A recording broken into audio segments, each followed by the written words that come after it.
Hello, I'm attorney Jeff Morrell, and this is the fourth installment of my series of short, informative videos entitled Basic Rights of the Criminally Accused.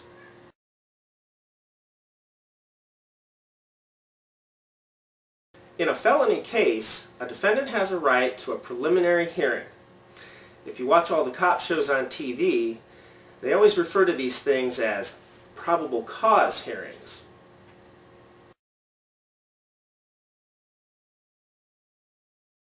The preliminary hearing is an extra step in the felony criminal charging process to ensure that the prosecution has a sufficient enough basis that warrants putting a person through that trauma.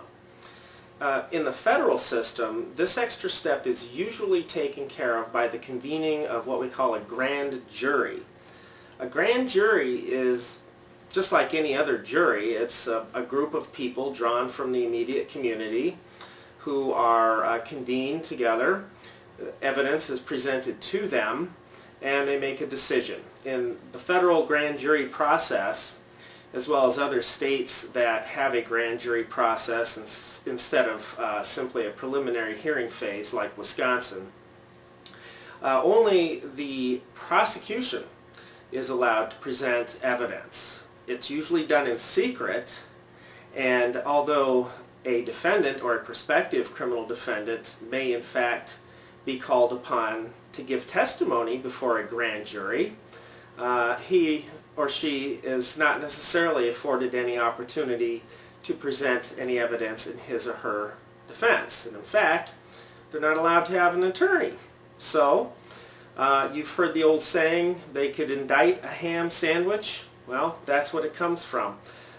It's not hard at all, even for the least talented prosecutors, to obtain an indictment in a secretive process where only they are allowed to present evidence.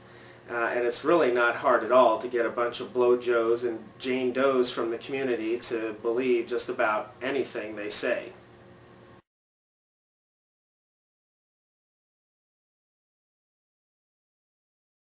So, once a grand jury issues an indictment against a person in the federal system or any state system that utilizes a grand jury process, then that person may be arrested and bound over before the trial court for the criminal felony proceedings.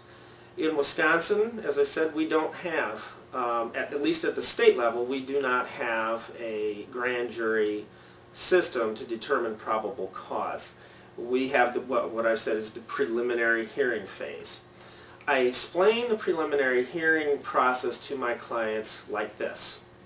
Imagine, if you will, that there is a locked door to the prosecution from continuing its case against the defendant. The prosecution, in order to obtain the right to continue prosecuting a person in a felony case, must obtain the key to that locked door. Prosecutors can get the key one of two ways.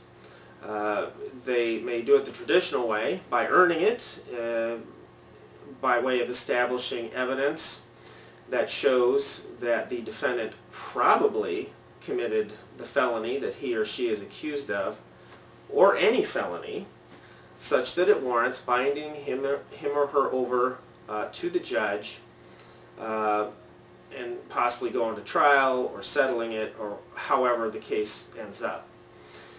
The second way that the prosecutors can obtain their key to open that locked door is by the defendant simply giving it to them.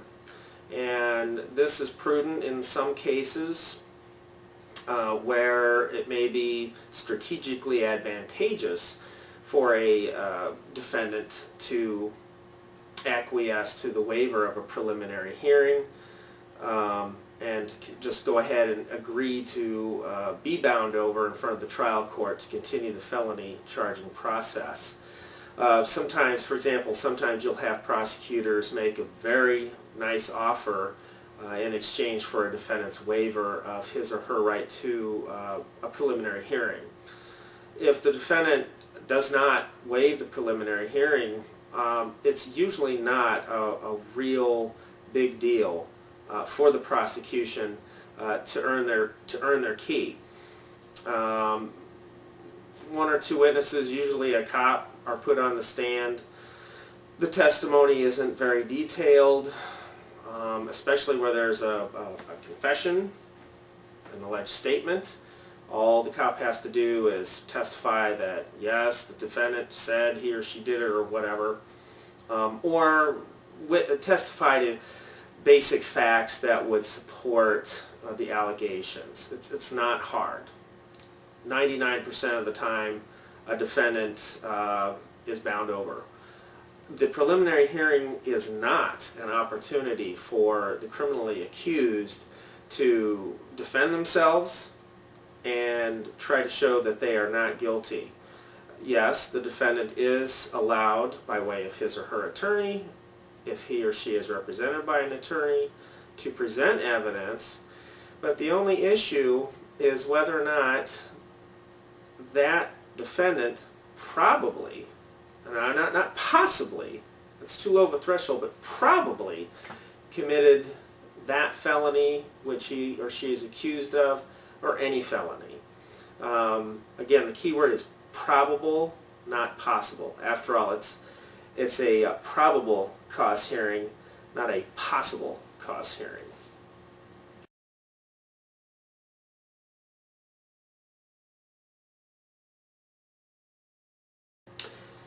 In waiving one's right to a preliminary hearing, one is not giving up other rights. The right to remain silent, the right to go to trial and to present witnesses and other evidence in one's defense at a trial, the right to use subpoenas to force people to come to court to testify on a defendant's behalf, and all the other constitutional and statutory rights are preserved and survive the waiver of a preliminary hearing. The preliminary hearing can be a very good opportunity to see what the prosecution may be primarily relying on to support its case. However, if strategy dictates that it might be the best call to waive a preliminary hearing, it's really not a big deal. It's not a huge loss. Again, the threshold for a preliminary hearing is strange. The prosecution does not have to show that the defendant definitely committed a felony in order to get bound over. Just as it's not, they don't show that it's possible, they do not have to show that it was definite. It's simply probable. So, yes, in some instances, it's worth going through the preliminary hearing, especially when the prosecution must present key witnesses. But then again, on the other hand, an attractive offer might warrant waiving it.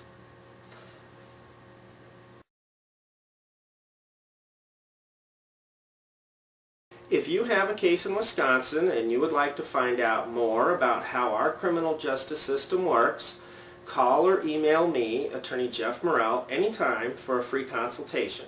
The number is area code 414-224-0668.